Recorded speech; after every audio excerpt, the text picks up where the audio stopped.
To me, a content-first mindset means putting structure and meaning before presentation.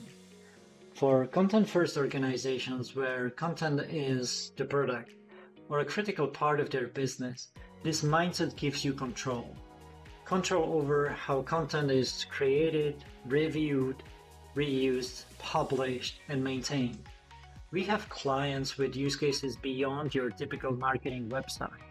Whether it's an insurance portal and mobile application for 100,000 associates, or providing patient education in 80% of healthcare settings in the United States. It's about designing content to be modular, consistent, and future-ready, not locked in a layout.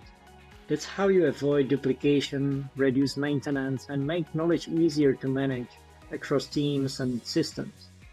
And it's what makes content usable by AI, because AI needs structure, not styling.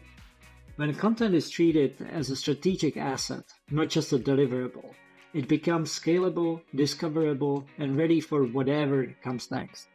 If you are not thinking content first yet, now's the time.